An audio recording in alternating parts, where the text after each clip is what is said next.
Cassie se plaqua le dos contre le mur de bois brut de la grange, sentant son cœur battre à lui rompre la poitrine. La poussière emplissait ses poumons et chaque inspiration était une lame de douleur dans ses côtes.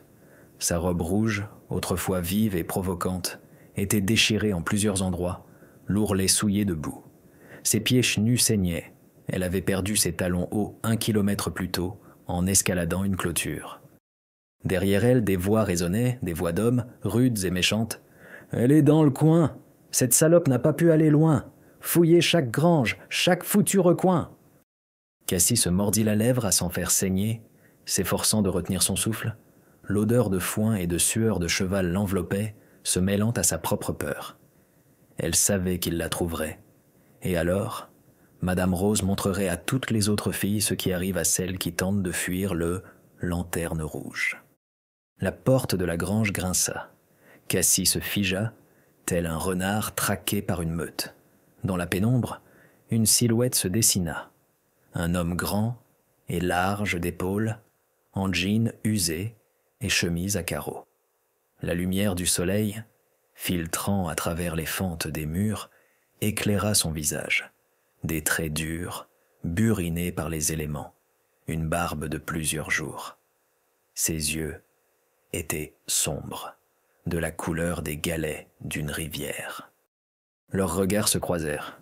Cassie se prépara à fuir, mais ses jambes flanchèrent. L'homme se tenait entre elle et la sortit, la détaillant de la tête aux pieds. Son regard s'attarda sur la robe déchirée, sur les pieds nus et ensanglantés, sur les cheveux châtains emmêlés qui, autrefois, formaient eux des boucles parfaites. « S'il vous plaît, murmura-t-elle, la voix brisée, ne me livrez pas. » L'homme resta silencieux.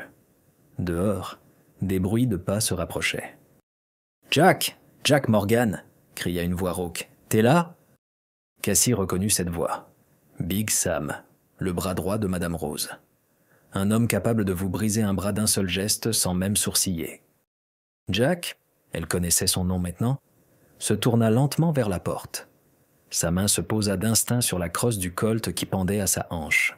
« Qu'est-ce que tu veux, Sam ?» Sa voix était calme, posée, celle d'un homme habitué aux ennuis et qui ne les craignait pas. « On cherche une fille. Elle s'est enfuie de chez Madame Rose, une rousse en robe rouge. T'aurais rien vu par hasard ?» Cassie retint son souffle. Tout allait se jouer maintenant.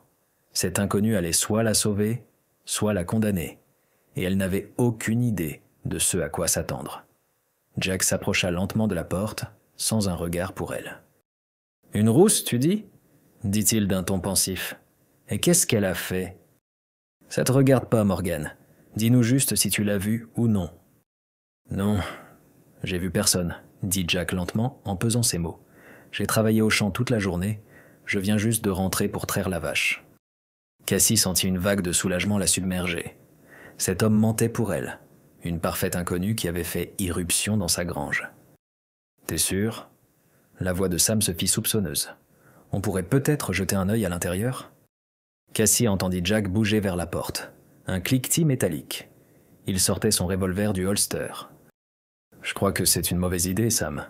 Je ne t'ai pas invité. » Un silence pesa.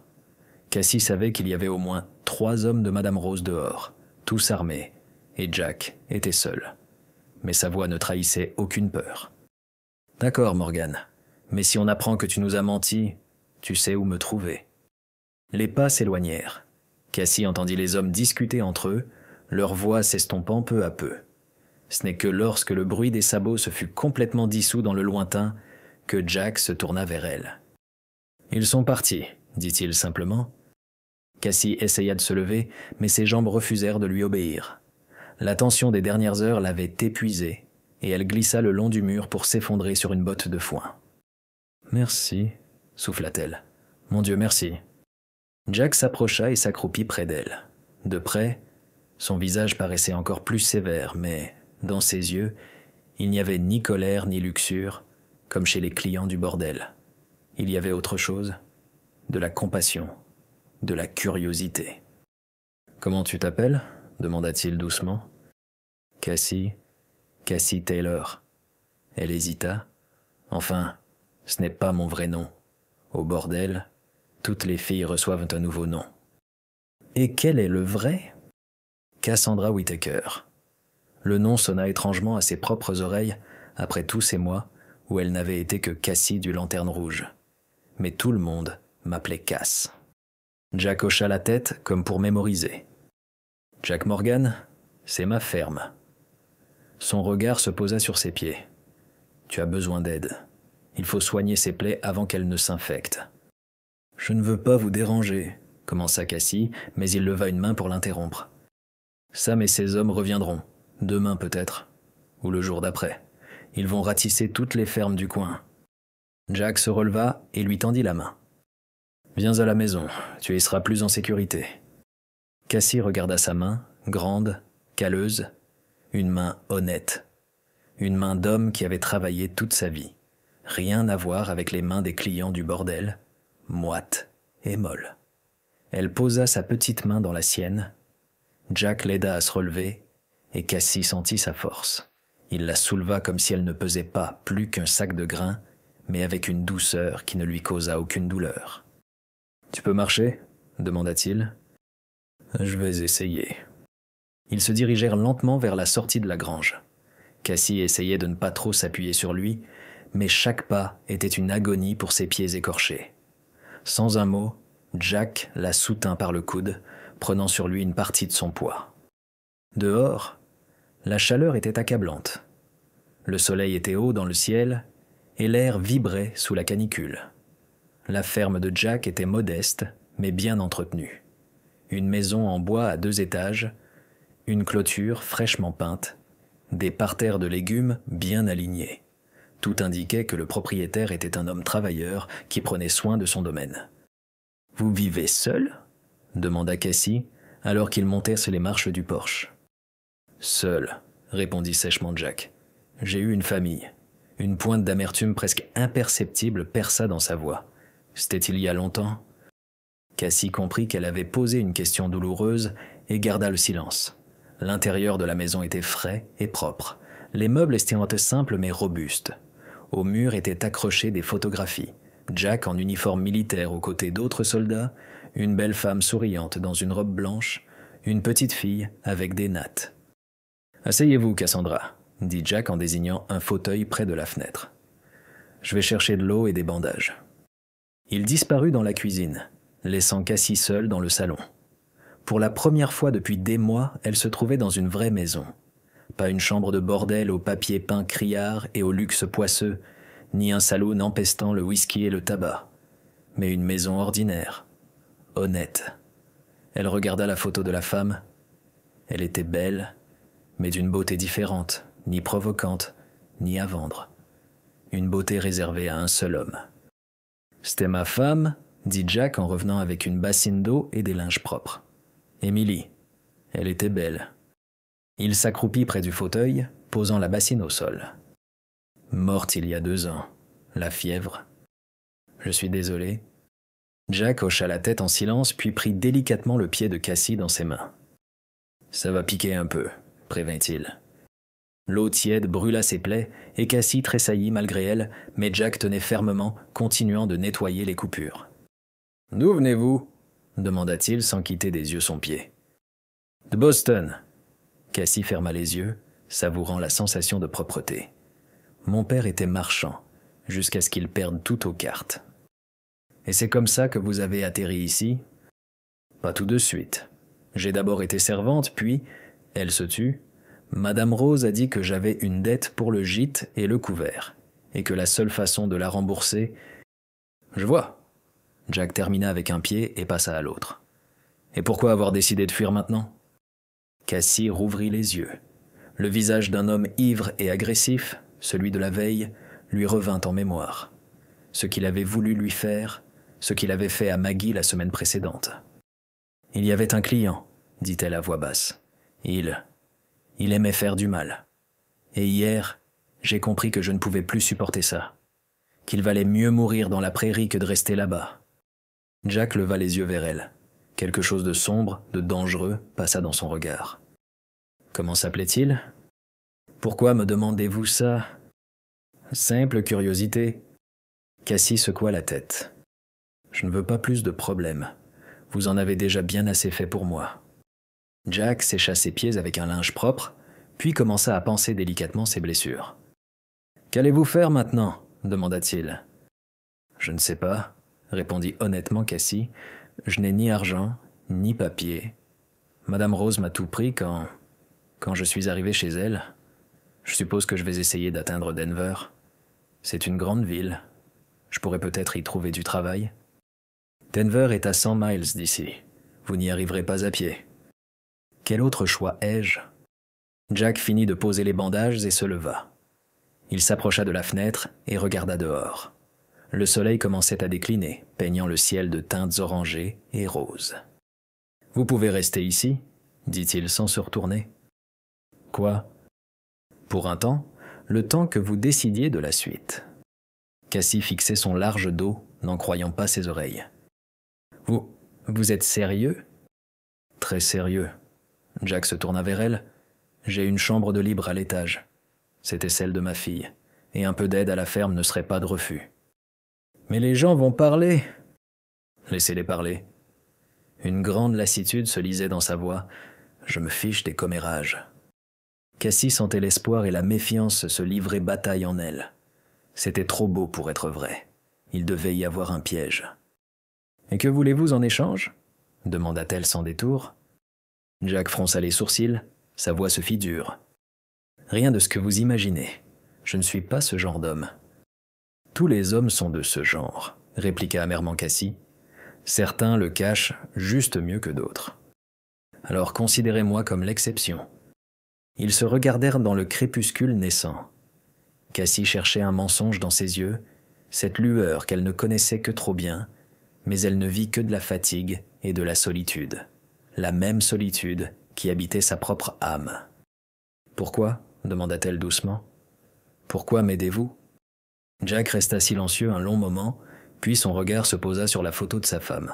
« Parce que tout le monde mérite une seconde chance, » dit-il simplement. « Et parce que cette maison est trop silencieuse. » Dehors, le vent se leva, charriant des odeurs de poussière et d'absinthe.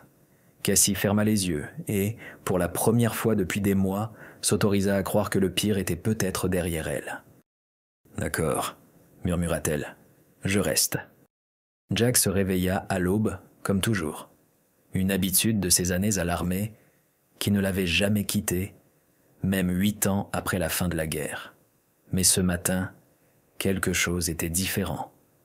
On sentait la présence de quelqu'un d'autre dans la maison, un parfum subtil de lavande, une respiration à peine audible derrière le mur de l'ancienne chambre d'enfant. Cassie, la soirée de la veille semblait un rêve. Cette jeune femme en robe rouge déchirée, blottie contre le mur de sa grange comme une bête traquée.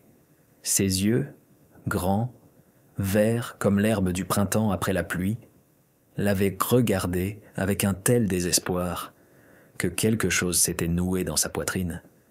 Jack avait appris depuis longtemps à ignorer les problèmes des autres.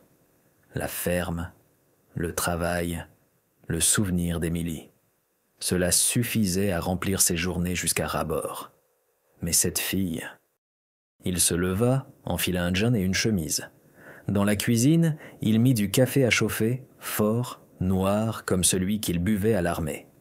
Dehors, l'aube rosissait, promettant une journée torride. Quelque part, une vache meuglait, réclamant la traite. Jack se figea en entendant des pas légers dans l'escalier. Cassie descendait lentement, avec précaution, essayant de ne pas faire grincer le plancher. Elle portait les vêtements qu'il avait trouvés pour elle la veille. Une vieille robe d'Emily, simple, de couleur bleue, avec un col en dentelle blanche. Elle était un peu grande pour elle, mais elle soulignait sa taille fine et ses épaules délicates. À la lumière du jour, Jack la vit vraiment pour la première fois. Ses cheveux châtains, hier en désordre, étaient maintenant soigneusement tressés. Et son visage. Mon Dieu, quel visage elle avait! Pas une beauté de poupée, comme celle des filles des saloons, mais un visage vivant, authentique. Des pommettes hautes, un nez droit, parsemé de taches de rousseur à peine visibles, des lèvres pleines, sang rouge criard. Et ses yeux, verts comme l'herbe d'été, mais assombris par une douleur qui semblait s'être installée à jamais dans leur profondeur. Jack réalisa qu'il la dévisageait et se tourna vers la cuisinière. « Bonjour, dit-il, s'efforçant de garder un ton neutre. « Voulez-vous du café ?»« Oui, s'il vous plaît. » Sa voix était douce, mélodieuse, pas enrouée par le whisky bon marché et les cigarettes comme celles de la plupart des filles de bordel. « Merci pour les vêtements et pour la chambre. »« De rien ?» Cassie s'assit prudemment sur une chaise, repliant sous elle ses pieds bandés. Jack remarqua son regard qui parcourait la cuisine, propre, simple, avec de vieilles casseroles en cuivre et des napperons brodés. Le travail d'Emily. « C'est une belle maison, » dit-elle à voix basse. « On sent qu'une femme a vécu ici. » Jack versa le café dans 2 tasses et en posa une devant elle. Emily aimait le confort. Elle cousait, elle brodait sans cesse, elle disait qu'une maison devait être vivante. Il s'assit en face d'elle, ses paumes enserrant la tasse chaude. Cassie but une petite gorgée et grimaça. « Il est fort. Une habitude de l'armée, je peux y ajouter de l'eau ?»« Non, ça va. » Elle sourit, et Jack sentit une douce chaleur se répandre dans sa poitrine. Un vrai sourire. Pas le rictus forcé que les filles de bordel portaient comme un masque. C'est juste que je suis habitué à un autre café. Aux lanternes rouges, on nous servait une horreur qui ressemblait plus à de la chicorée. La mention du bordel fit tomber un voile invisible entre eux. Jack vit Cassie se recroqueviller comme si elle essayait de se cacher en elle-même. « Parlez-moi de vous, » dit-il doucement. « De la vraie vous. Avant d'atterrir là-bas. » Cassie resta longtemps silencieuse, faisant tourner la tasse entre ses mains. Sur son visage, la méfiance et l'envie de se confier se livraient à bataille. « J'étais enseignante, » dit-elle enfin. « Dans une petite école à Boston, j'apprenais aux enfants à lire et à écrire. J'aimais ça. » Sa voix se fit rêveuse. « Surtout les plus petits, ils sont si ouverts, si confiants. Ils croient que le monde est juste et bon. Que s'est-il passé ? Mon père a perdu la maison aux cartes, tout ce que nous avions. » Cassie serra les poings. « Ma mère est tombée malade de chagrin. Elle est morte 1 mois plus tard. Et mon père s'est tiré une balle, par honte. » Jack garda le silence, lui laissant le temps. « Je me suis retrouvée toute seule, sans argent, l'école a fermé, les nouvelles autorités de la ville avaient décidé que l'éducation des filles n'était pas nécessaire. » Cassie leva les yeux et une profonde amertume y dansait. « Je suis parti vers l'ouest, pensant trouver du travail. Mais en chemin, la diligence a été attaquée par des bandits. Ils m'ont tout pris. Et quand je suis arrivé à Riverton, il n'y avait aucun emploi. Madame Rose m'a offert un toit et un repas. Elle a dit que je pourrais travailler comme servante dans son établissement. Et vous l'avez cru. J'étais une sotte naïve. » Cassie eut un petit rire sans joie. « Je pensais que tout le monde était aussi honnête que les enfants de mon école. Je n'ai compris la vérité que lorsqu'il était trop tard. » Jack étudiait son visage. Même en racontant les moments les plus sombres de sa vie, elle conservait sa dignité. Le dos droit, le menton levé. Indompté, malgré tout. « Combien de temps êtes-vous resté là-bas » demanda-t-il. « 8 mois. » Cassie se tourna vers la fenêtre. « Les 8 mois les plus longs de ma vie. » Une rage montait en Jack. Une rage froide et familière, celle qu'il avait ressentie à la guerre en voyant ses camarades tués. Cette jeune femme ne méritait pas ce qui lui était arrivé. Personne ne le méritait. « Et du passé maintenant, » dit-il fermement. « Vous êtes ici, en sécurité. » Cassie le regarda, surprise. « Pourquoi êtes-vous si bon avec moi ? Vous ne me connaissez même pas. » Jack réfléchit à la réponse. En effet, pourquoi ? 2 ans plus tôt, à la mort d'Emily, il s'était juré de ne plus jamais laisser personne s'approcher. La douleur de la perte était trop vive. Il était plus simple de vivre seul, de ne s'occuper que de la ferme et des chevaux. Mais cette fille, il y avait en elle quelque chose qui réveillait en lui des sentiments oubliés depuis longtemps. Pas seulement de la pitié pour une femme blessée, mais quelque chose de plus profond, de plus personnel. « Peut-être parce que vous me rappelez celui que j'étais avant, » dit-il lentement. « Avant la guerre, avant la mort d'Emily, quand je croyais encore en la justice. » « Et vous n'y croyez plus ? » « Maintenant, je sais que la justice, c'est quelque chose que l'on crée soi-même, par nos propres actions. » Cassie hocha la tête, comme si elle comprenait. « Que voulez-vous que je fasse » demanda-t-elle d'un ton pratique. « Je ne peux pas me contenter de manger votre pain sans rien donner en retour. » Jack se leva et s'approcha de la fenêtre. Dans la cour, les poules caquetaient, réclamant leur grain. La vache meuglait de plus en plus fort. « Savez-vous cuisiner ?»« Un peu, ma mère m'a appris les bases. »« Tenir une maison ?» J'essayais. À Boston, nous avions un petit appartement. Je faisais le ménage, la lessive. Alors, il y aura du travail. Jack se tourna vers elle. Mais d'abord, vous devez reprendre des forces et vous habituer à l'idée que vous êtes libre. Cassie baissa les yeux. Je ne sais pas si j'y arriverai. Là-bas, au bordel, j'ai cessé de me sentir humaine. Je suis devenue une chose qu'on achète et qu'on vend. Le cœur de Jack se serra. Il s'approcha d'elle et posa doucement une main sur son épaule. Il la sentit se raidir sous son contact. « Vous n'êtes pas une chose, Cassie. Vous êtes une femme intelligente et belle qui mérite le respect et le bonheur. » Elle leva vers lui des yeux pleins de larmes. « Comment le savez-vous ? Peut-être que je suis vraiment telle qu'ils m'ont faite. Peut-être que je suis souillée à jamais. » « Non !» Jack parlait avec fermeté et conviction. J'ai vu des gens vraiment corrompus à la guerre, dans les saloons, là où l'âme meurt et où il ne reste que la méchanceté et la cupidité. Vous n'êtes pas comme ça. D'où vient une telle certitude ? À vos yeux. Jack retira sa main mais continua de la fixer. Les gens corrompus ont des yeux morts, mais les vôtres, vos yeux sont pleins de vie, de douleur, oui, mais d'espoir aussi. Cassie essuya ses larmes avec la manche de sa robe. Vous êtes un homme très bon, Jack Morgan. Ou très stupide, sourit-il. Émilie disait toujours que je faisais trop confiance aux gens. Parlez-moi d'elle, de votre femme. Jack retourna à la table et s'assit en face d'elle. Parler d'Émilie était douloureux, mais joyeux en même temps, comme si pour un court instant, elle redevenait vivante. Nous nous sommes rencontrés après la guerre. Je suis rentré brisé, en colère contre le monde entier. Elle travaillait à l'église, aidait les familles pauvres. Jack sourit à ce souvenir. La première fois que je l'ai vue, elle nourrissait des enfants des rues. Elle était petite, frêle, mais elle commandait des hommes 2 fois plus grands qu'elle. Le coup de foudre ? Non. Au début, elle ne pouvait pas me supporter. Elle disait que j'étais trop sombre et que j'effrayais les enfants. Jack rit pour la première fois depuis des mois, mais elle était têtue. Elle a décidé qu'elle pouvait me réparer. Et elle l'a fait. Elle m'a réappris à croire en la bonté. Elle m'a montré que la vie pouvait être lumineuse, même après toutes les horreurs de la guerre. Le visage de Jack s'assombrit. Et puis elle est tombée malade. La fièvre s'est abattue sur la ville et elle s'occupait des malades. Elle a été contaminée à son tour. Cassie tendit la main et toucha délicatement ses doigts. « Je suis désolé. Était-elle heureuse avec vous ?»« Je le pense. Je l'espère. » Jack regarda leurs mains jointes. Ses doigts, à elle, étaient fins, délicats. Des mains d'institutrice pas. « Et vous, y a-t-il eu quelqu'un de spécial dans votre vie ?»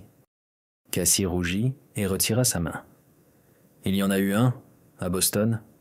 Thomas Hartwell, un jeune avocat. Nous allions nous marier.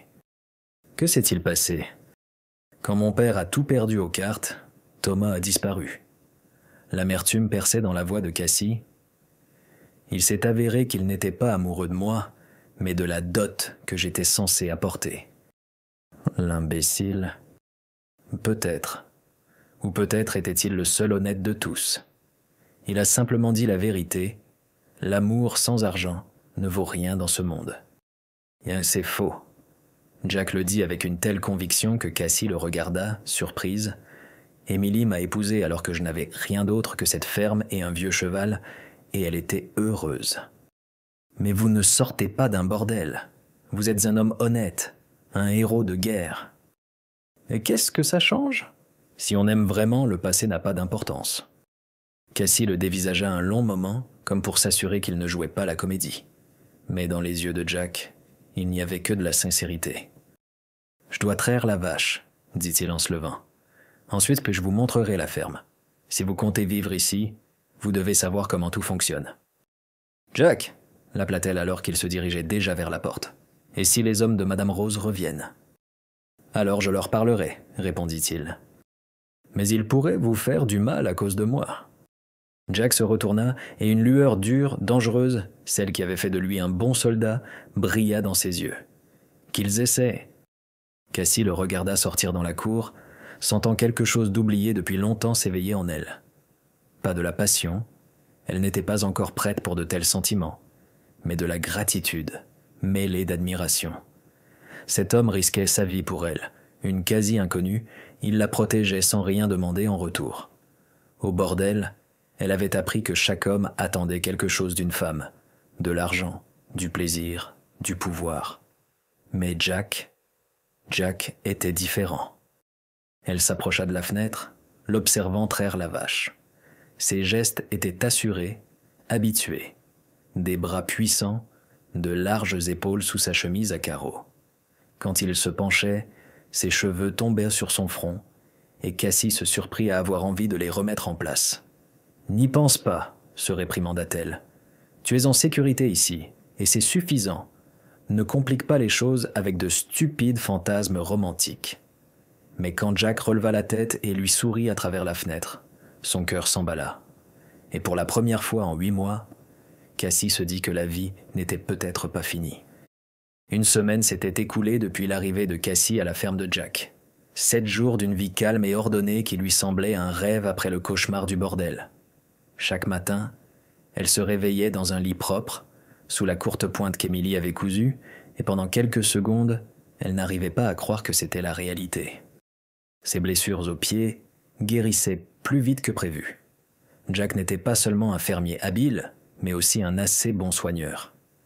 Chaque soir, il changeait ses bandages et traitait ses coupures avec une décoction de calendula. Ses mains étaient étonnamment douces pour un homme habitué au travail rude. Cassie s'intégra rapidement au rythme de la ferme. Elle se levait à l'aube, préparait le petit déjeuner, une nourriture simple mais copieuse, œufs, bacon, pain frais. Jack la remerciait toujours à voix basse. Il parlait peu le matin. Elle comprit qu'il était un homme de peu de mots, mais son silence était confortable, apaisant. Après le petit déjeuner, il partait au champ et elle s'occupait de la maison. Lessive, ménage, entretien du potager.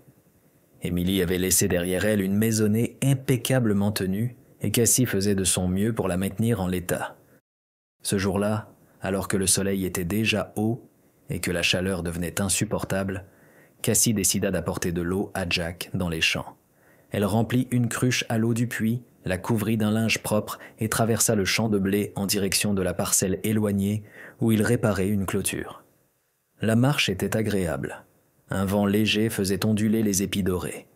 L'air sentait l'herbe sèche et le romarin sauvage. Quelque part haut dans le ciel, des faucons tournoyaient. Leurs cris résonnaient en écho dans la prairie.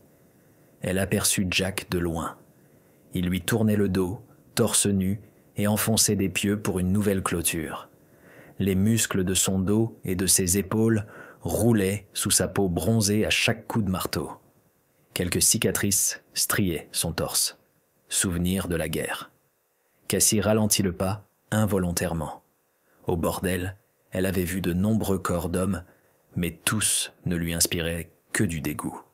Mais maintenant, elle ressentait quelque chose de complètement différent.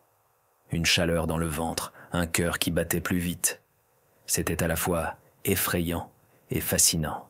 « Jack », l'appela-t-elle en s'approchant, « je vous ai apporté de l'eau. » Il se retourna, et elle vit son visage s'illuminer d'un sourire simple et sincère qui le rendait plus jeune et plus séduisant. « Merci. » Jack posa son marteau, prit la cruche de ses mains et but à longues goulées, avidement. L'eau coulait de son menton sur sa poitrine.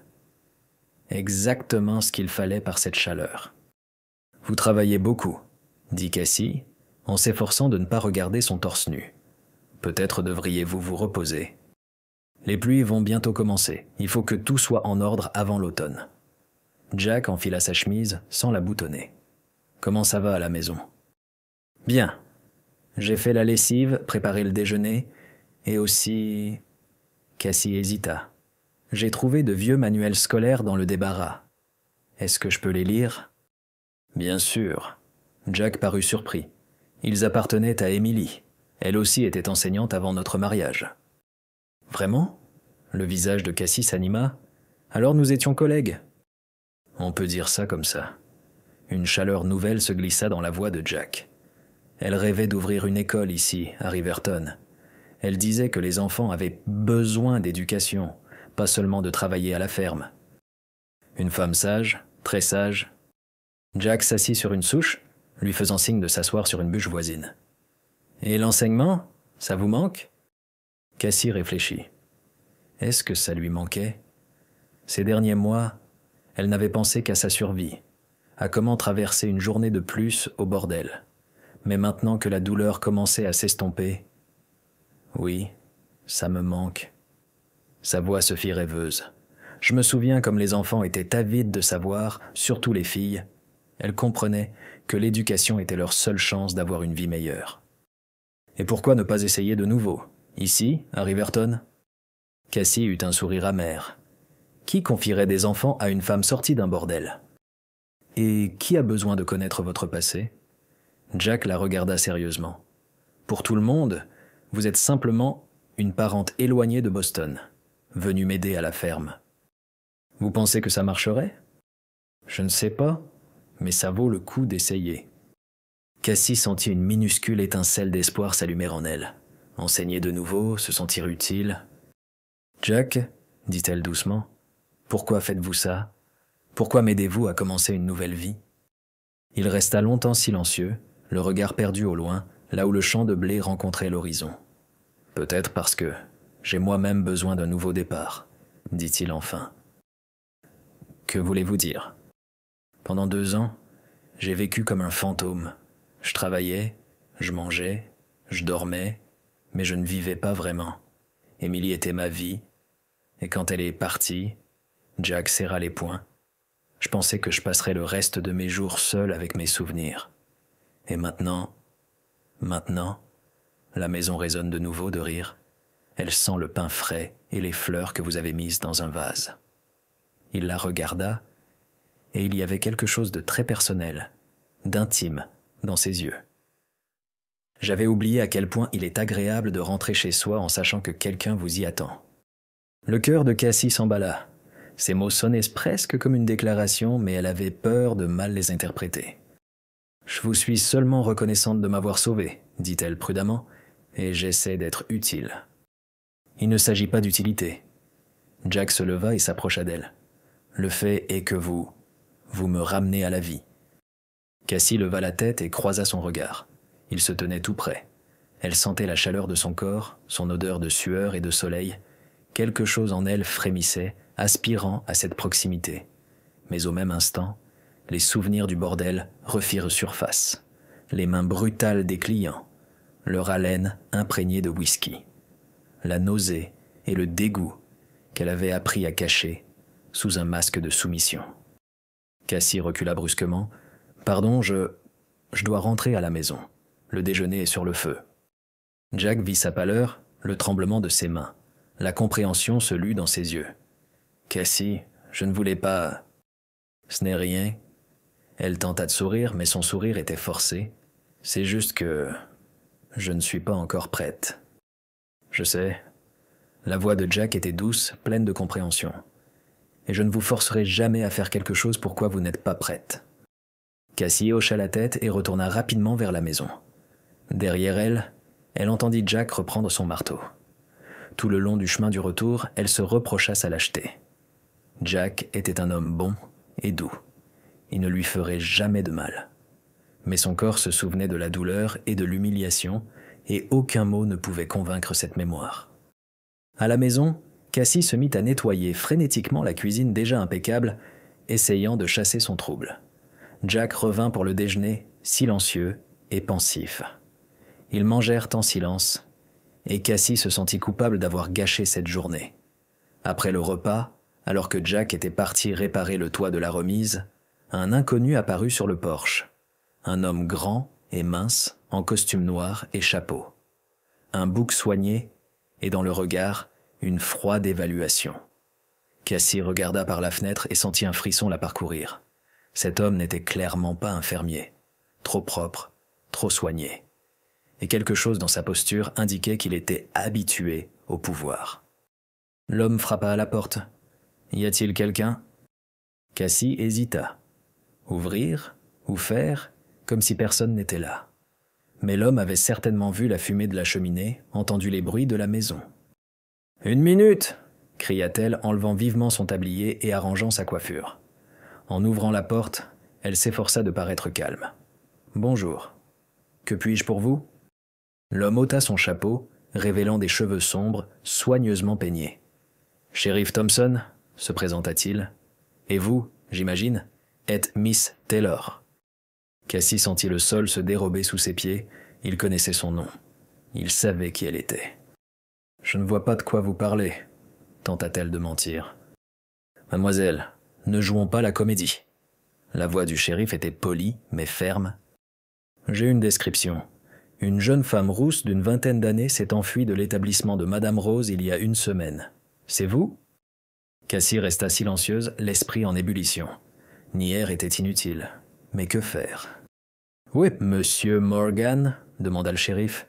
« À la ferme. » Sa voix tremblait. « Pourquoi le cherchez-vous ?»« Je veux lui parler, lui demander pourquoi il cache une prostituée en fuite. » Le mot frappa Cassie comme une gifle. Elle serra les poings, s'efforçant de ne pas montrer à quel point il lui faisait mal. « Je ne suis pas une prostituée, » dit-elle à voix basse mais ferme. « J'y ai été forcée. »« Les circonstances, mademoiselle ? Peu m'importe la raison pour laquelle vous vous êtes retrouvée là-bas. » Le shérif parlait calmement, presque avec une pointe de sympathie. « Mais la loi, c'est la loi. Madame Rose affirme que vous avez une dette et que vous vous êtes enfui en volant ses biens. » « Quel bien ?» Cassie n'en croyait pas ses oreilles. « Je n'ai rien pris. Des robes, des chaussures, des bijoux, c'est ce que je portais. Aurais-je dû m'enfuir nu ?» Le shérif haussa les épaules. « Ce n'est pas à moi de décider ce qui est juste ou non. Mon travail est de faire appliquer la loi. » À cet instant, des bruits de pas se firent entendre du côté de la remise. Jack se dirigeait vers la maison, un marteau à la main. En voyant l'inconnu, il accéléra le pas. « Que se passe-t-il » demanda-t-il en montant sur le porche. « Monsieur Morgan, shérif Thompson, j'ai besoin de vous parler. » Jack se plaça à côté de Cassie et elle sentit la force et l'assurance qui émanaient de lui. « Je vous écoute. »« Savez-vous qui est cette femme ?»« Je sais. C'est Cassandra Whittaker, une parente éloignée de Boston. » Le shérif eut un petit sourire. « Monsieur Morgan, ne me prenez pas pour un idiot. Cette femme est Cassie Taylor, une fugitive de l'établissement de Madame Rose. Et vous le savez parfaitement. » Jack ne scia pas. « Je ne vois pas de quoi vous parlez. » « Dans ce cas, vous ne verrez pas d'inconvénient à ce que je l'emmène pour une vérification d'identité. »« Mon ostatashio pachel de Chashkas. »« Je m'y oppose. » Une lueur d'acier passa dans la voix de Jack. « Je m'y oppose fermement. » Cassie vit les muscles de ses bras se tendre. Le marteau dans sa paume pouvait devenir une arme en 1 seconde. Le shérif le remarqua aussi. « Monsieur Morgan, ne me forcez pas à vous arrêter pour entrave à la justice. Et vous ? Ne me forcez pas à faire quelque chose que nous regretterons tous les deux. » Ils se dévisagèrent, et l'air entre eux crépitait de tension. Cassie comprit qu'1 minute de plus, et une bagarre éclaterait, et que Jack pourrait être blessé à cause d'elle. « Jack, » dit-elle doucement, « ne faites pas ça. J'irai avec le shérif. »« Non !» Il ne quittait pas Thompson des yeux. « Personne ne te forcera à retourner dans cet endroit. »« Monsieur Morgan, » soupira le shérif, « je comprends vos sentiments, mais la loi... » « Et si la dette était remboursée ?» demanda soudainement Jack. « Qu'affirme Madame Rose ? Que Miss Taylor a une dette. De combien ?» Le shérif sortit un papier de sa poche. Selon les documents, 200 $ pour le logement, la nourriture et les vêtements. « Très bien. » Jack hocha la tête. « Demain matin, je viendrai en ville et je paierai cette dette. »« Jack, non !» s'exclama Cassie. « C'est beaucoup trop d'argent. Vous ne pouvez pas... » « Je peux. » Il la regarda pour la première fois et il y avait une telle détermination dans ses yeux qu'elle en eut le souffle coupé. « Et je le ferai. » Le shérif eut un petit ricanement. « C'est bien noble. » Mais Madame Rose pourrait ne pas accepter. Cette fille lui rapportait un bon revenu. Kekfridjochen. Alors qu'elle en trouve une autre, la voix de Jack prit des inflexions dangereuses. Parce que celle-ci reste ici. Thompson étudia longuement son visage, puis acquiesça. D'accord. Vous avez jusqu'à demain soir. Si la dette n'est pas payée d'ici là, je reviendrai avec un mandat d'arrêt. Il remit son chapeau et se dirigea vers son cheval, attaché près de la barrière. Et Monsieur Morgan, se retourna-t-il, déjà en selle, j'espère que vous comprenez dans quoi vous vous engagez. Une réputation, c'est une chose fragile. Jack regarda le shérif s'éloigner jusqu'à ce qu'il disparaisse derrière la colline. Alors seulement, il se tourna vers Cassie. Elle se tenait là, les mains sur la bouche, des larmes coulant de ses yeux. 200 $, murmura-t-elle. Jack, c'est presque le revenu d'une année pour cette ferme. Vous ne pouvez pas donner tout cet argent pour moi. Je peux, et je le ferai. Mais pourquoi ? Elle le regarda à travers ses larmes. Pourquoi êtes-vous prêt à vous ruiner pour une femme que vous connaissez depuis à peine une semaine ? Jack fit un pas vers elle, lui toucha doucement le visage, essuyant ses larmes de son pouce. Parce que vous en valez la peine, dit-il simplement, et parce que je ne les laisserai pas vous emmener. Il y avait une telle sincérité, une telle force dans ses paroles que Cassie sentit quelque chose basculer dans sa poitrine. Ce n'était pas seulement de la gratitude ou du soulagement, c'était quelque chose de bien plus profond et de bien plus effrayant. Elle était en train de tomber amoureuse de cet homme, et cela la tourmentait plus encore que la menace de retourner au bordel. Cette nuit-là, Cassie ne ferma pas l'œil. Allongée dans son lit, elle écoutait la maison craquer sous les rafales du vent et pensait aux événements de la journée. 200 $, une somme énorme pour un simple fermier. Jack était prêt à la donner pour elle, une quasi-inconnue. La chambre voisine était silencieuse. Jack devait dormir, ou peut-être était-il lui aussi éveillé, songeant au lendemain. Cassie se leva, jeta un châle sur ses épaules et s'approcha de la fenêtre. La lune baignait la cour d'une lumière argentée. Au loin, un coyote hurla, un son long et plaintif qui lui rappelait toujours l'immensité de la prairie, la solitude. Mais maintenant, elle n'était plus seule. Dans la chambre d'à côté dormait un homme prêt à tout risquer pour elle. Et cette pensée la réchauffait et l'effrayait à la fois. Que ressentait-elle pour Jack ? De la gratitude, sans aucun doute. Mais était-ce seulement cela ? Quand il la regardait de ses yeux sombres, quand il lui offrait ce rare sourire chaleureux, quelque chose en elle répondait, quelque chose qu'elle n'avait pas ressenti depuis très longtemps. Au bordel, elle avait appris à anesthésier ses émotions, à transformer son corps en un objet insensible. C'était le seul moyen de survivre. Mais aux côtés de Jack, elle recommençait à se sentir femme, à se sentir vivante, et cela la terrifiait plus que tout au monde. Le matin, Cassie se leva tôt, comme d'habitude. Elle prépara le petit déjeuner, mais ne put rien avaler. Une boule dans sa gorge l'empêchait de déglutir. Jack, lui aussi, restait silencieux, mâchant méthodiquement ses œufs, mais elle voyait que ses pensées étaient ailleurs. « J'irai avec vous, dit-elle enfin. Non. Jack leva la tête et la regarda avec fermeté. Tu resteras à la maison. Mais c'est ma dette, mon problème. Je dois m'en occuper moi-même. Ton problème, c'est devenu le mien au moment où j'ai décidé de t'aider. Le ton de Jack n'admettait aucune réplique. Je ne veux pas que tu revoies cet endroit. Cassie comprenait sa logique, mais le sentiment de culpabilité ne la lâchait pas. Et si Madame Rose refuse de prendre l'argent ? Si elle exige que je revienne en personne, alors je lui parlerai. Il y avait une telle assurance dans sa voix que Cassie n'osa plus discuter. Elle connaissait ce ton, celui d'un homme qui a pris une décision et qui ne la changera pas. Après le petit déjeuner, Jack attela le cheval à la charrette et partit pour la ville. Cassie resta seule et le silence de la maison lui parut assourdissant.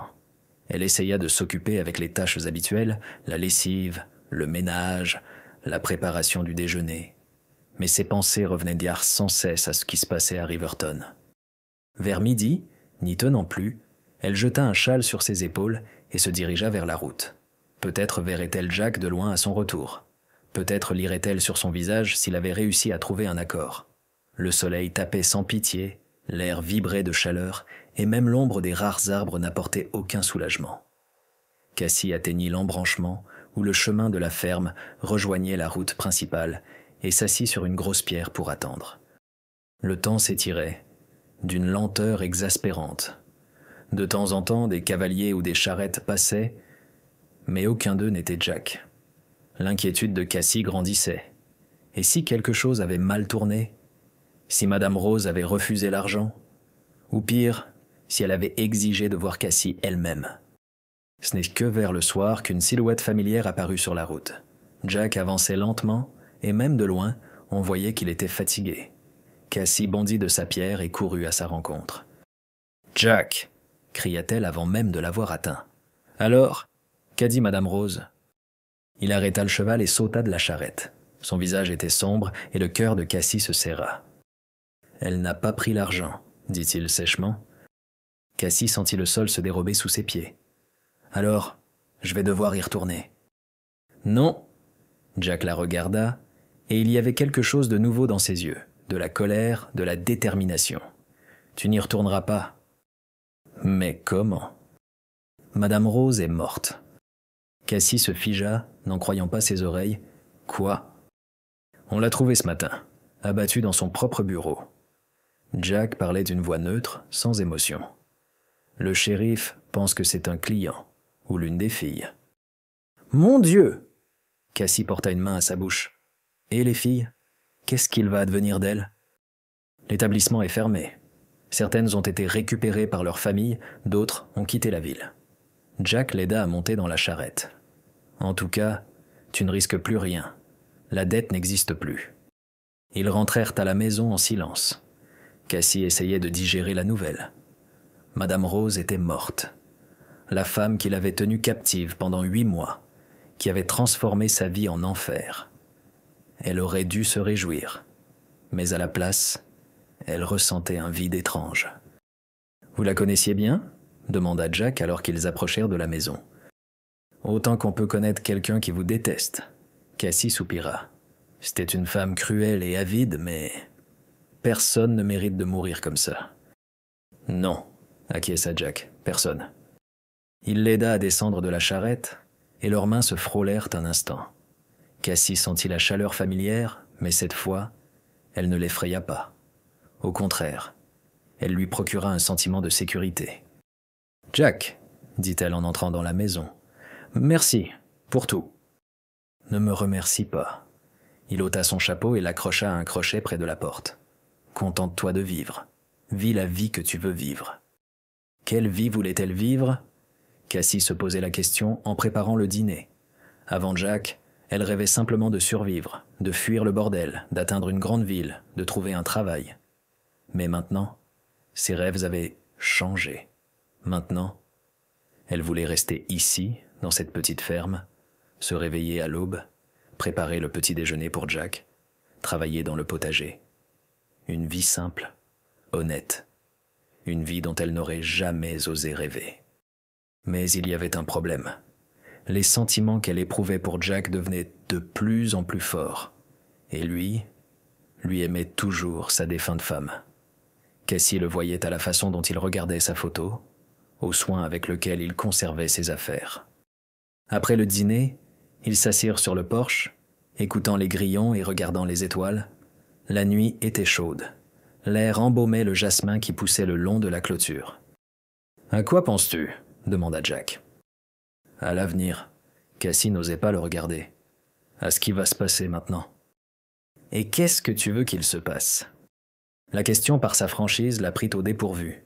Que répondre? La vérité? Qu'elle voulait rester ici pour toujours? Faire partie de sa vie?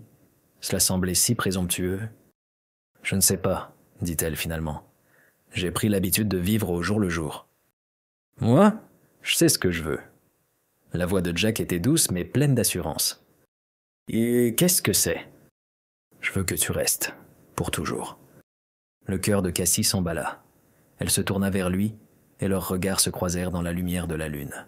« Jack, je sais qu'il est trop tôt pour en parler. Je sais que tu n'es pas encore prête. » Il tendit la main et toucha délicatement la sienne. « Mais je veux que tu saches que tu n'es pas un fardeau. Tu Tu m'as ramené à la vie. » Cassie regarda leurs mains jointes. La sienne était grande, chaude, calleuse, la main honnête d'un homme honnête. « Et Émilie ?» demanda-t-elle doucement. « Vous l'aimez toujours ?» Jack resta longtemps silencieux. « Je l'aimerai toujours, » dit-il enfin. « Émilie faisait partie de moi. Mais ça ne veut pas dire que je ne peux pas avoir d'avenir avec quelqu'un d'autre. Surtout avec une femme qui a traversé l'enfer et qui était restée humaine. » Cassie sentit les larmes lui monter aux yeux. Des larmes de soulagement, de gratitude et de quelque chose d'autre qu'elle avait peur de nommer. « Je ne sais pas si je pourrais être ta femme, au sens plein du terme, » murmura-t-elle. « Il y a trop de blessures en moi. » Le temps guérit. Jack porta sa main à ses lèvres, embrassa le bout de ses doigts, et je ne suis pas pressé. Ce baiser ne ressemblait à rien de ce qu'elle avait connu auparavant, tendre, respectueux, plein de promesses. Cassie sentit quelque chose de glacial fondre dans son âme. « Et que diront les gens ?» demanda-t-elle. « En ville, tout le monde saura qui je suis. » Qu'ils le sachent, une lueur d'acier passa dans la voix de Jack. « Ça ne m'inquiète pas. Mais moi, si. Je crains qu'à cause de moi, vous ne perdiez le respect de vos voisins, de vos amis. » « Cassie, écoute-moi. » Jack se tourna complètement vers elle. « Ces 2 dernières années, j'ai vécu comme un ermite. Je ne parlais à personne, à part aux marchands et au shérif. Je pensais que c'était mieux ainsi, mais maintenant je comprends. La solitude tue plus lentement qu'une balle, mais tout aussi sûrement. » Il se leva de son fauteuil et arpenta le porche. « Tu m'as redonné ce que j'avais oublié, la joie de me réveiller le matin, l'envie de rentrer à la maison après le travail, l'espoir en l'avenir.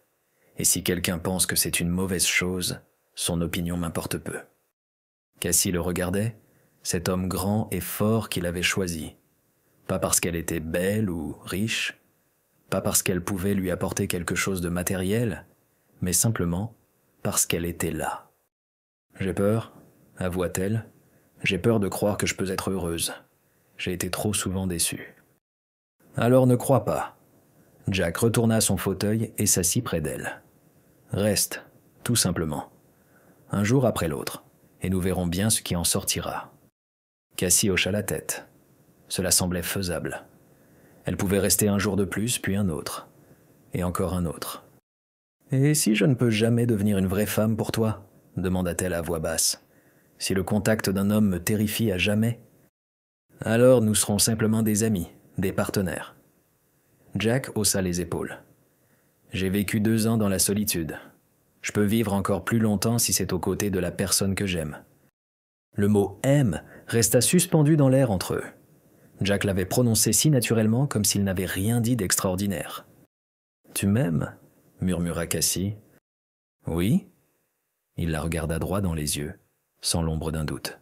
« Je t'aime, probablement depuis le jour où je t'ai trouvé dans la grange, effrayé, désespéré, mais pas brisé. » Cassie sentit son cœur prêt à bondir hors de sa poitrine. L'amour, le vrai, l'amour honnête, ce dont elle avait rêvé, petite fille, avant que la vie ne lui apprenne à ne pas croire aux contes de fées. « Mais je t'aime aussi, » dit-elle si bas qu'elle s'entendit à peine elle-même. Mais Jack avait entendu. Le sourire qui illumina son visage était plus brillant que n'importe quelle étoile dans le ciel. « Alors, tout le reste suivra, » dit-il. « Le temps, la patience, la tendresse, tout ce qu'il faut pour guérir. » Ils restèrent sur le porche jusque tard dans la nuit, se tenant la main et faisant des projets timides et prudents. Jack parlait de rénover l'étage supérieur pour y installer une école pour les enfants du coin. Cassie rêvait d'un jardin qu'elle planterait près de la maison, des enfants à qui elle apprendrait à lire et à écrire. Peut-être qu'un jour, ils auraient leurs propres enfants, mais c'était un avenir trop lointain, un avenir auquel il était encore effrayant de rêver. Pour l'instant, il suffisait de savoir que demain, ils se réveilleraient dans la même maison, qu'ils accueilleraient l'aube et regarderaient le crépuscule ensemble, que les ténèbres du passé reculaient lentement, mais sûrement devant la lumière d'une nouvelle vie, d'un amour qui s'était révélé plus fort que la peur. 3 mois s'étaient écoulés depuis cette nuit où ils s'étaient avoués leur amour. 3 mois d'un rapprochement lent et prudent. Cassie s'habituait peu à peu à l'idée qu'elle pouvait être heureuse, que son passé ne définissait pas son avenir. Jack se révéla être un homme d'une patience étonnante. Il ne la pressait jamais, n'exigeait jamais plus que ce qu'elle était prête à donner. Parfois, il se tenait la main, assis sur le porche. Parfois, il l'embrassait sur le front ou la joue, avec tendresse et respect, comme on embrasse quelque chose de précieux et de fragile. Cassie sentait les chaînes glacées de la peur fondre lentement sous la chaleur de son amour, mais le processus de guérison n'était pas sans heurts. Il y avait des jours où les souvenirs du bordel revenaient avec une force nouvelle, et elle ne pouvait supporter le moindre contact fortuit. Il y avait des nuits où elle se réveillait, en sueur froide, hantée par des cauchemars. Jack ne lui demandait jamais ce dont elle avait rêvé. Il se contentait de lui apporter un verre d'eau et de s'asseoir à ses côtés jusqu'à ce qu'elle se calme. Sa seule présence était plus efficace que n'importe quel remède. Ce jour d'octobre, Cassie fut réveillée par des bruits venant de l'extérieur. Des voix, des bruits de sabots, le grincement d'une charrette. Elle regarda par la fenêtre et vit un groupe de personnes se diriger vers leur maison. Son cœur rata un battement. Encore des ennuis ? « Jack » appela-t-elle en enfilant rapidement sa robe. « J'arrive » répondit-il de la cuisine. Cassie descendit et vit Jack, debout près de la fenêtre, observant les nouveaux arrivants. Son visage était tendu. « Qui est-ce » demanda-t-elle. « Je ne sais pas, mais ils sont nombreux. » Jack prit son fusil sur la table et vérifia s'il était chargé. « Reste à l'intérieur, Cassie. » Il y avait une telle fermeté dans sa voix qu'elle n'osa pas discuter. Jack sortit sur le porche, le fusil à la main, mais sans le pointer sur qui que ce soit. Cassie se cacha derrière le rideau et observa. Le groupe était composé de 5 hommes. En tête, un homme d'âge mûr en costume coûteux qui n'était manifestement pas du coin. Derrière lui suivaient 4 autres, 2 en vêtements de travail, 1 en uniforme de shérif adjoint, et un dernier. Cassie suffoqua. Ce dernier cavalier lui était familier, Thomas Bradley, l'un des clients réguliers du bordel, l'homme qui aimait faire du mal. Elle recula de la fenêtre, saisie par la nausée. « Monsieur Morgan » l'interpella l'homme au costume coûteux. « Je m'appelle William Foster. Je représente les intérêts de la compagnie de chemin de fer. »« Je vous écoute » répondit sèchement Jack. « Nous avons une proposition à vous faire concernant vos terres. Une offre très avantageuse. La terre n'est pas à vendre. » Foster eut un sourire narquois. « Je pense que vous vous êtes empressé de répondre sans nous écouter jusqu'au bout. Nous sommes prêts à payer très généreusement.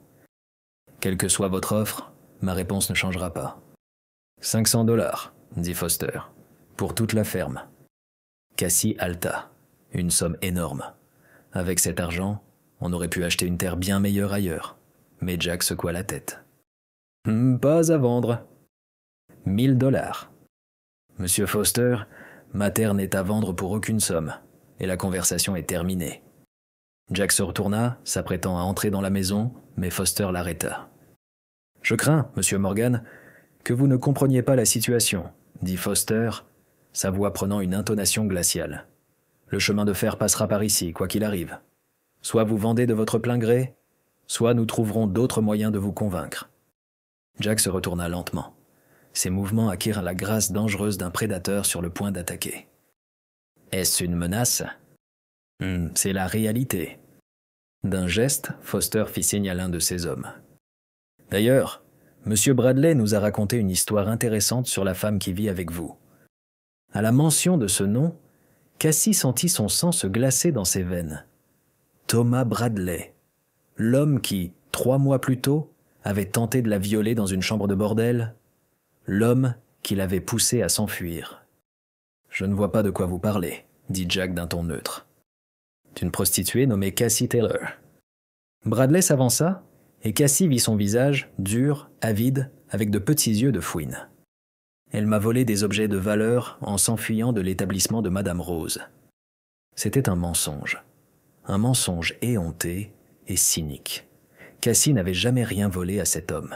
Mais qui croirait la parole d'une ancienne prostituée face à celle d'un citoyen respectable ? « Et qu'est-ce que ça change ?» demanda Jack. Tout. Foster sourit froidement. Receler une criminelle en fuite est une accusation grave. On peut y perdre non seulement sa terre, mais aussi sa liberté. Avez-vous des preuves de ces accusations? J'ai le témoignage de M. Bradley et de plusieurs autres témoins, prêts à confirmer que la femme qui vit avec vous est bien Cassie Taylor. Jack garda le silence. Mais Cassie vit ses épaules se raidir. Il comprenait qu'il était pris au piège. « Que voulez-vous » demanda-t-il enfin. « Trouvons un arrangement à l'amiable. » Foster sortit des documents de sa poche. « Vous nous vendez la terre à un prix raisonnable. Monsieur Bradley oublie ses réclamations contre cette femme. Et tout le monde est content. Et si je refuse? Alors, demain matin, le shérif vous arrêtera, vous et votre concubine. Vous irez en prison pour recel, et elle pour vol. » Foster haussa les épaules. « Ce n'est pas l'issue la plus agréable, ni pour vous, ni pour nous. » Cassie n'en pouvait plus. Elle sortit de la maison en courant, malgré l'interdiction de Jack. « Arrêtez !» cria-t-elle. « Jack n'est pas coupable. Si vous voulez arrêter quelqu'un, arrêtez-moi. » En la voyant, Thomas Bradley afficha un sourire répugnant. « Ah, voilà notre fugitive. Je t'ai manqué, ma chère. »« Cassie, rentre à la maison, » dit Jack sans se retourner. « Je n'irai pas. » Elle s'approcha de lui et se tint à ses côtés. « C'est à cause de moi que tu es en danger. »« Touchant, » ricana Bradley. « Elle protège son proxénète. » Jack leva son fusil si vite que Bradley n'eut pas le temps de réagir. « Un mot de plus, et tu quitteras cette terre non pas à cheval, mais dans un cercueil. »« Jack, non !» Cassie lui attrapa le bras. « Pas à cause de moi. » Foster leva les mains dans un geste d'apaisement. « Ne nous emportons pas. Nous sommes des gens civilisés. »« Les gens civilisés ne menacent pas les femmes sans défense, » siffla Jack entre ses dents. « Sans défense ?» Bradley éclata de rire. « C'est une voleuse et... »« Et toi, tu es un meurtrier. » Tout le monde se figea. Les mots de Jack résonnèrent comme un coup de feu. « Qu'avez-vous dit ?» balbutia Foster. « J'ai dit que M. Bradley est un meurtrier. » Jack ne baissait pas son arme. « C'est lui qui a abattu Madame Rose il y a 3 mois. » Cassie haleta. Elle se souvint que, la nuit où elle s'était enfuie, Bradley était ivre et agressif. Madame Rose avait essayé de le raisonner. Elle lui avait crié dessus.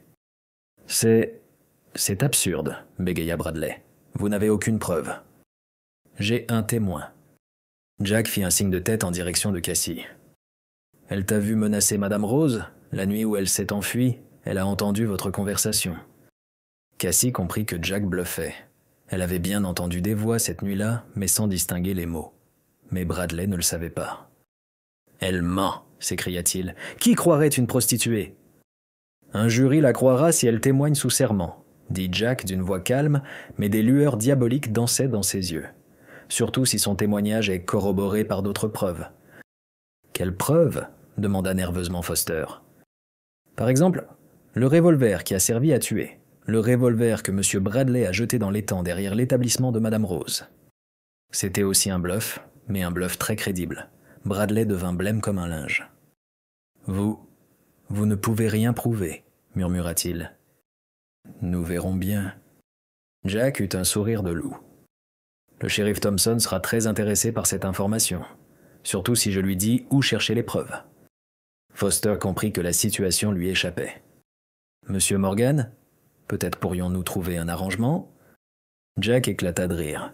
« Avec des gens qui essaient de me faire chanter, je ne pense pas. » « Alors, que proposez-vous ? » ?»« Je vous propose de déguerpir de ma terre sur le champ et de ne plus jamais y remettre les pieds.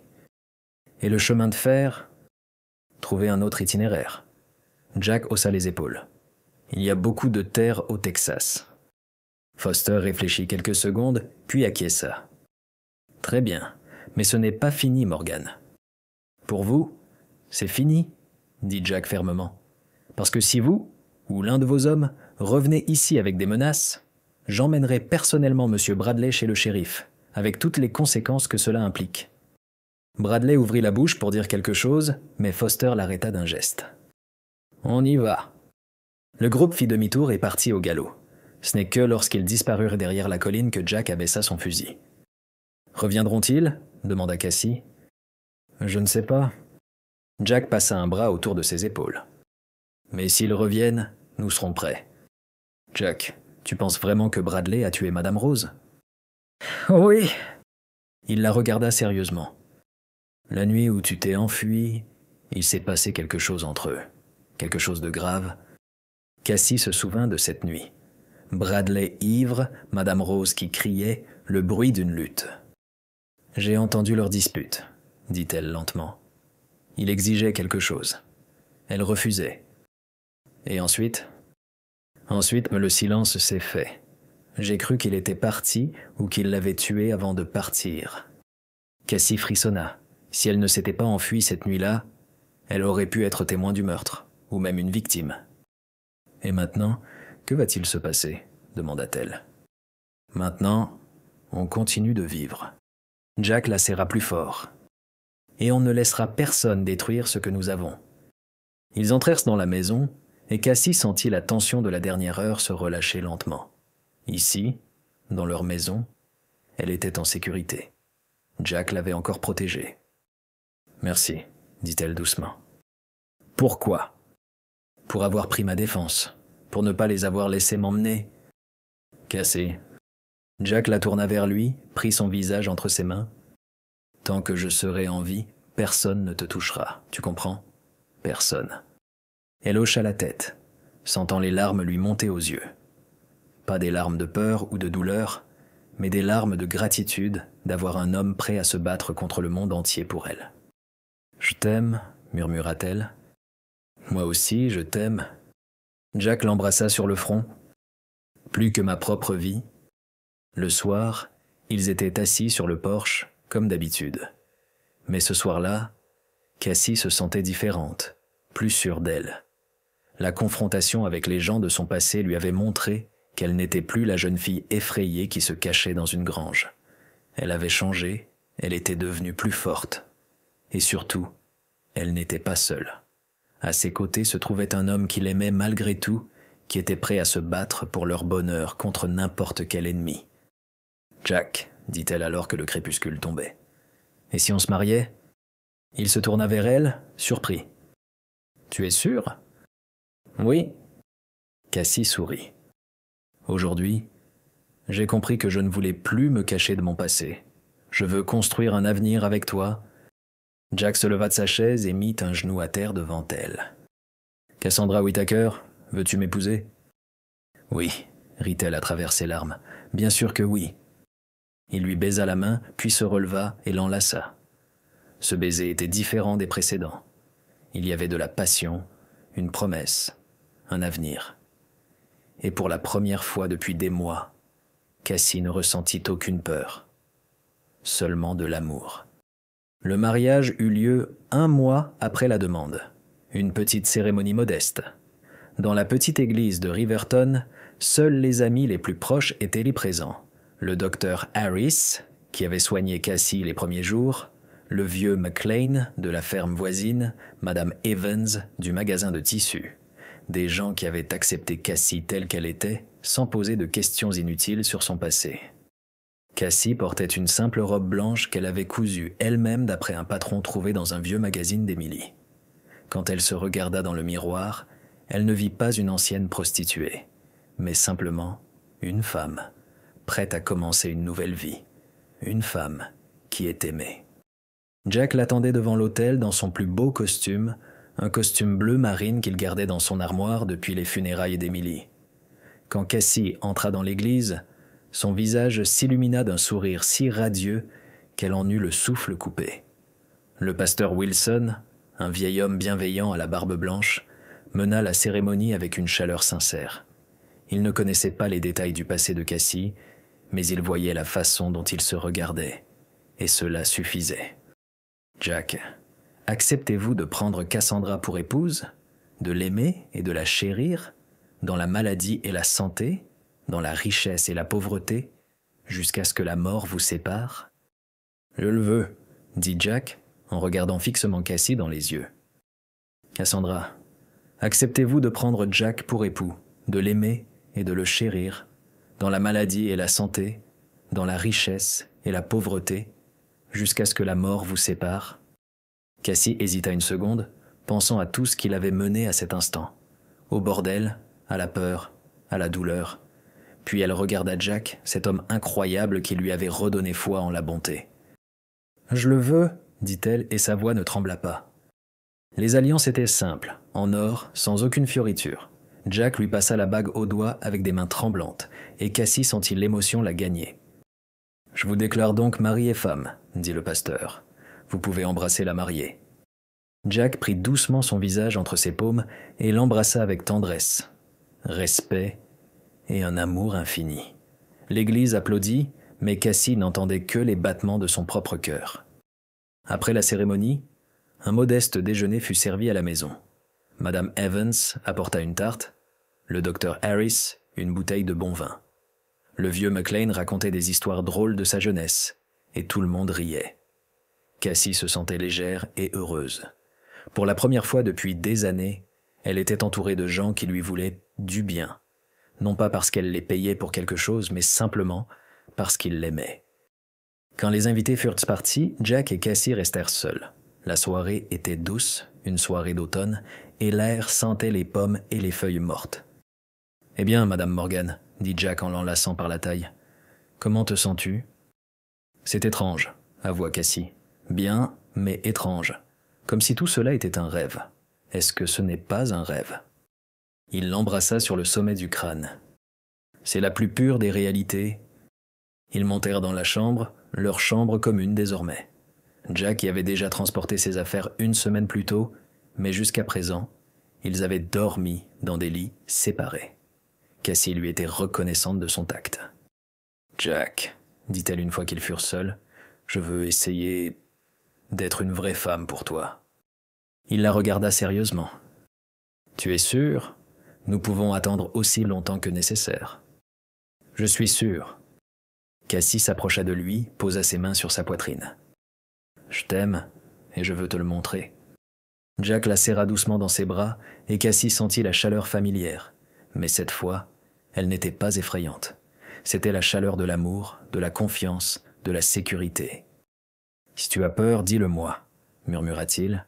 « Dis-le tout de suite. »« Je le ferai. » Il l'embrassa et le baiser fut long et tendre. Cassie sentit la dernière couche de glace fondre dans son âme. Jack fut patient, prudent, attentif à chacune de ses réactions. Quand la peur la submergea malgré tout, soudaine et inattendue, Jack le sentit immédiatement. « Chut !» murmura-t-il en s'écartant. « Tout va bien.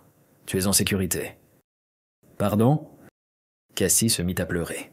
« Je pensais que plus j'étais prête, mais... » « Ne t'excuse pas. » Jack la couvrit avec la couverture, s'allongea à côté d'elle, la tenant simplement dans ses bras. « Nous avons toute la vie devant nous. » Cassie enfouit son visage dans son épaule, respirant son odeur, l'odeur du foyer, de la sécurité, de l'amour. « Tu n'es pas déçu ? » ?»« Pas le moins du monde. » Jack lui caressa les cheveux. « Je suis fier de toi. Tu as parcouru un si long chemin. » Ils restèrent allongés dans le noir, écoutant le vent murmurer dehors. Cassie se sentait protégée dans ses bras.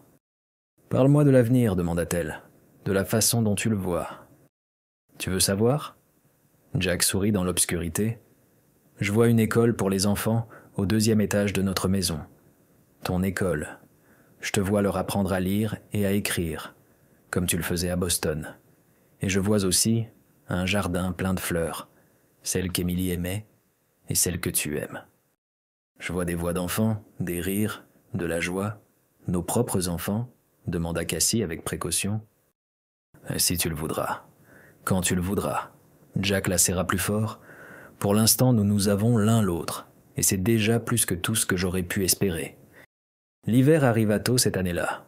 En décembre, la première neige tomba, recouvrant la ferme d'un manteau blanc. C'était la première fois que Cassie voyait autant de neige. À Boston, les hivers étaient même plus doux. Elle s'habitua rapidement à son rôle de femme de fermier. Elle cuisinait, faisait le ménage, aidait Jack aux travaux de la ferme. Et le soir, elle lisait les livres de la bibliothèque d'Émilie, se préparant pour le jour où elle pourrait de nouveau enseigner aux enfants. En janvier, un nouveau shérif arriva en ville. Thompson avait pris sa retraite, et il fut remplacé par un jeune homme énergique nommé Daniel Clark. L'une de ses premières décisions fut de réexaminer les affaires non résolues, y compris le meurtre de Madame Rose. Quand il vint à la ferme pour recueillir le témoignage de Cassie, celle-ci lui raconta tout ce dont elle se souvenait de cette nuit-là. Bradley ivre, la dispute, le silence suspect. « Êtes-vous prête à faire cette déposition sous serment devant un tribunal ?» demanda le shérif. Cassie regarda Jack, cherchant du soutien dans son regard. « Oui, dit-elle fermement, je suis prête. » Le procès eut lieu au printemps. Thomas Bradley nia tout en bloc, mais les preuves contre lui étaient trop nombreuses. Outre le témoignage de Cassie, d'autres témoins furent trouvés, et même le revolver dans ce fameux étang dont Jack avait parlé. Quand le jury rendit son verdict, coupable, Cassie sentit un poids immense se soulever de ses épaules. La justice avait été rendue. L'homme qui l'avait tourmenté, elle et d'autres jeunes filles, avaient reçu ce qu'ils méritaient. Après le procès, la vie reprit son cours normal. Le printemps apporta de nouvelles tâches, les semailles, les réparations après l'hiver, le soin des animaux. Cassie se plongea corps et âme dans le travail. En mai, elle reçut une lettre de Boston. Elle venait d'une certaine Margaret Wilson, une enseignante de son ancienne école. « Chère Cassandra », lisait Cassie à voix haute à Jack pendant le dîner. « J'espère que cette lettre te trouvera en bonne santé. Je t'ai cherché longtemps. J'ai une merveilleuse nouvelle. Une nouvelle école pour filles ouvre dans notre ville et le conseil m'a demandé de trouver des enseignantes qualifiées. J'ai immédiatement pensé à toi. Le salaire est bon, les conditions sont excellentes. » Cassie se tut, terminant la lecture de la lettre pour elle-même. « Et qu'en penses-tu » demanda Jack. « Je ne sais pas, avoua-t-elle. Il y a un an, j'aurais sauté de joie. L'opportunité de retourner à l'enseignement, et dans de telles conditions. Mais maintenant, ma place est ici, avec toi. » Jack posa sa fourchette et la regarda attentivement. « Cassie, si tu veux y aller... » »« Je ne veux pas. » Elle secoua la tête. « Ma place est ici, et si je veux enseigner, alors j'ouvrirai une école à Riverton. »« Tu en es sûr ?»« Absolument. » Cassie se leva, s'approcha de lui et passa ses bras autour de ses épaules. « Jack, il y a un an, j'étais une femme perdue et brisée. Tu m'as donné une nouvelle vie, un nouvel espoir. Je ne vais pas abandonner ça pour un passé, aussi tentant qu'il puisse paraître. » Jack se tourna dans ses bras et l'embrassa. « Je suis si fier de toi, » murmura-t-il. « Tu es devenue si forte. C'est parce qu'il y a un homme fort à mes côtés. » Cet été-là, ils commencèrent à aménager le 2e étage de la maison en école. De ses propres mains, Jack fabriqua des pupitres, un tableau noir et des étagères pour les livres. Cassie commanda en ville des manuels, du papier et de l'encre. Quand l'école ouvrit en septembre, 8 enfants vinrent pour la première leçon, 5 filles et 3 garçons. Cassie était plus nerveuse que le jour de son mariage. « Bienvenue, dit-elle en regardant leur visage curieux. « Je m'appelle Madame Morgan et je suis votre maîtresse. » Les enfants étaient d'âges différents, de 6 à 14 ans. Certains savaient déjà lire, d'autres connaissaient à peine leurs lettres, mais tous brûlaient d'envie d'apprendre. Cassie sentit une chaleur familière se répandre dans sa poitrine. Elle faisait de nouveau ce pourquoi elle était née, enseigner aux enfants, leur ouvrir le monde de la connaissance. Après les cours, les enfants rentraient de chez eux et Cassie descendait, où Jack l'attendait avec une tasse de café, lui demandant comment s'était passée la journée. « Tu sais, Jack, dit-elle un soir, je pense que nous faisons quelque chose d'important. Nous donnons à ces enfants une chance d'avoir un avenir meilleur. »« Tu leur donnes une chance, » la corrigea Jack. « Moi, je ne fais que te soutenir. »« Nous, » insista Cassie. « Tout ce que nous avons, nous l'avons construit ensemble. » L'automne amena de nouveaux défis. L'un des parents, Edward Griffin, un commerçant local, tenta de faire fermer l'école, affirmant qu'une femme au passé douteux ne devrait pas enseigner aux enfants. Mais les parents des autres élèves prirent la défense de Cassie. Ils voyaient comment leurs enfants s'épanouissaient sous sa direction, comment leur soif de savoir grandissait. « Madame Morgan est la meilleure maîtresse que nous ayons jamais eue, » déclara le fermier Thompson lors d'une réunion. et je me fiche de son passé. Ce qui compte, c'est ce qu'elle fait maintenant. » Griffin perdit, et l'école continua de fonctionner. L'hiver passa sans qu'il s'en rende compte. Cassie était absorbée par l'enseignement, et Jack la soutenait en tout. Il passait souvent dans la classe, réparait un pupitre cassé, aidait les enfants en mathématiques. Cassie voyait la façon dont il regardait les enfants et comprenait qu'ils pensaient à la même chose qu'elle, à leurs propres enfants qu'ils n'avaient pas encore. Leur intimité grandissait lentement, prudemment. Jack ne la pressait jamais, toujours prêt à s'arrêter s'il voyait une ombre de peur dans ses yeux. Peu à peu, Cassie apprit à lui faire entièrement confiance, à s'abandonner sans crainte ni doute. Au printemps, lorsque les pommiers fleurirent et que l'air s'emplit du parfum des fleurs, Cassie comprit qu'elle était enceinte. Elle hésita longtemps à le dire à Jack, craignant sa réaction. Et s'il avait peur? Et s'il n'était pas encore prêt à être père? Mais quand elle finit par lui avouer, assise sur leur porche bien-aimé dans les rayons du soleil couchant, Jack se figea d'abord, puis son visage se fendit du plus large sourire qu'elle ait jamais vu.